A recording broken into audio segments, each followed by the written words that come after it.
We're here with our very own from Ickonic Media, Gareth, Icke, and of course Richard Willett, just before they go on to perform for WTAF, and they're already laughing already. Yeah. So a lot of the interviews that we're doing here is mostly centred around censorship and cancel culture. So I guess the first question would be to both of you, why are events like this so important, considering the political climate at the minute? So we start with Richard. I thought we were going to both jump in then. I was ready for us both to go in. I wasn't listening to the question. I was thinking about jumping in. Why are events like this important to?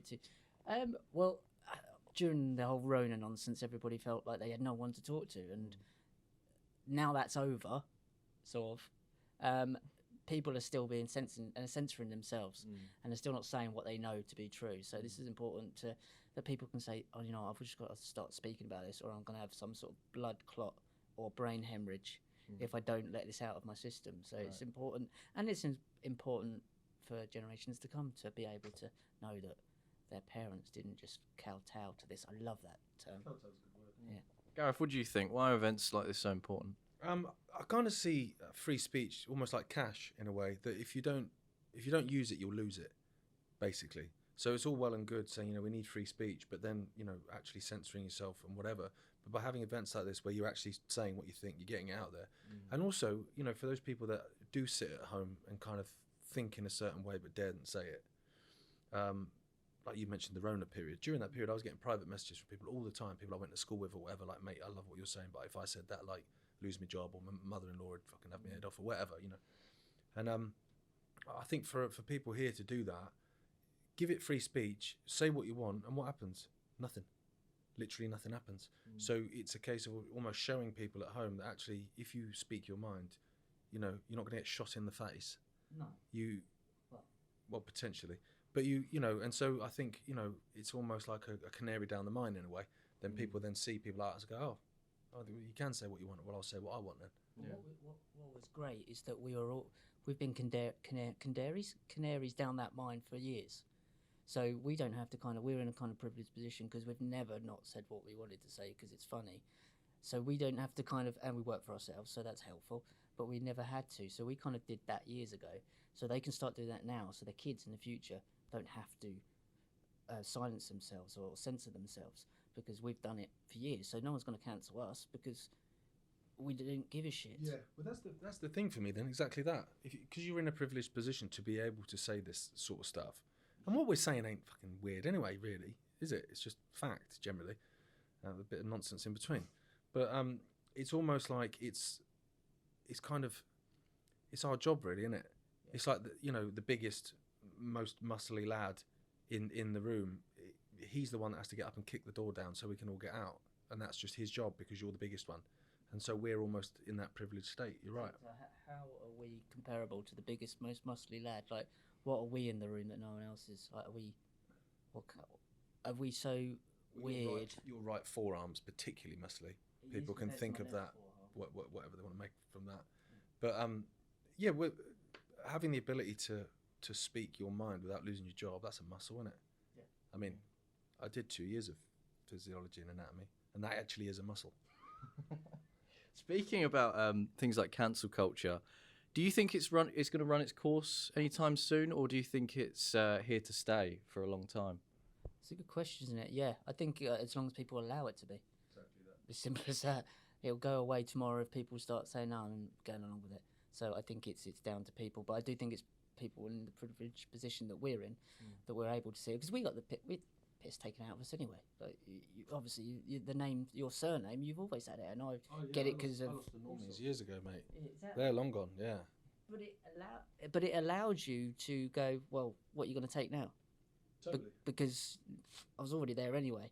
And that's kind of like a duty, I think, to say, well, you've already done me and I'm coming back now, but now there's a lot, you're going too far trying to cancel everybody, and you can't. As simple as that. Yeah, I think also the woke brigade have gone too far, I think, with a lot of people. So you would have certain things that you couldn't say, or you supposedly couldn't say, and the regular Joes would kind of I can kind of understand why that would be offensive. You know, I don't find it offensive, but I can understand why. And so they sit on the fence and almost allow people to get cancelled because they get it. They understand why. And now you're at a point where if you don't think that a woman can have a cock, then you're a bigot. That ain't going to fly with the average Joe. Because the average Joe's thinking, are you mental? Yeah, the answer is yes, they are mental.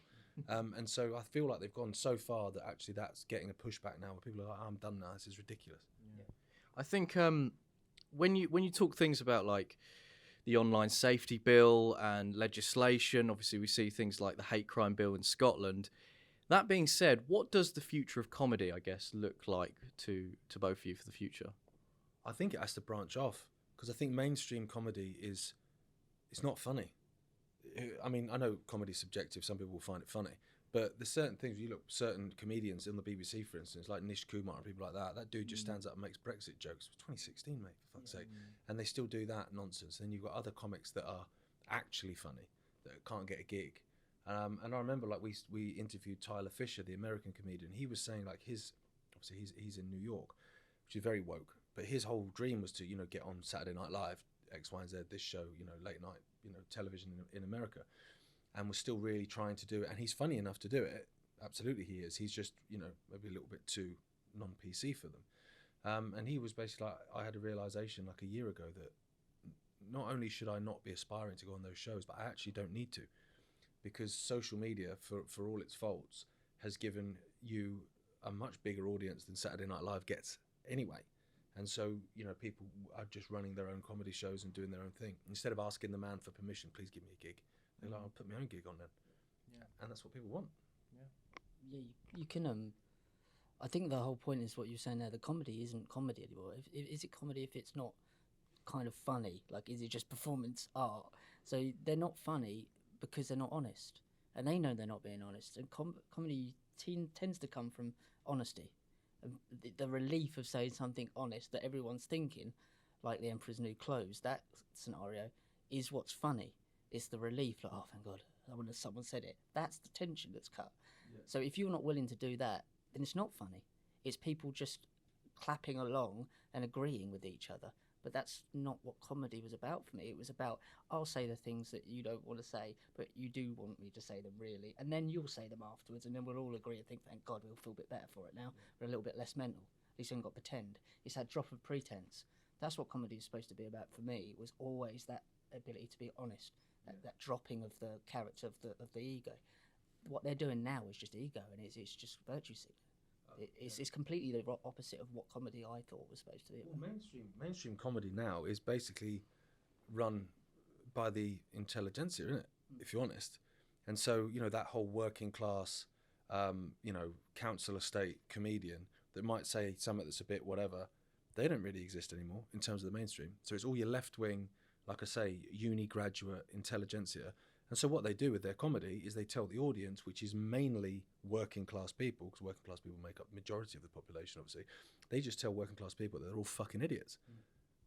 Well, good luck with that as a business model, because people in the end might go, I can laugh at myself. I'll chuckle away.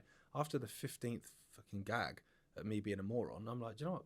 I don't pay 50 quid a ticket to be called a fucking idiot. I'm off. And that's what's happening. Like, that's why, you know, BBC and all these other channels, their numbers, their ratings are just dropping off, because people speak with their feet. I'm watching it. I don't want to be insulted. Yeah, absolutely. Gareth, Richard, thank you for your time. That was very sensible. It was a little bit. I think that you set the kind of the parameter of it with the way you're sat, though. That's like a left wing.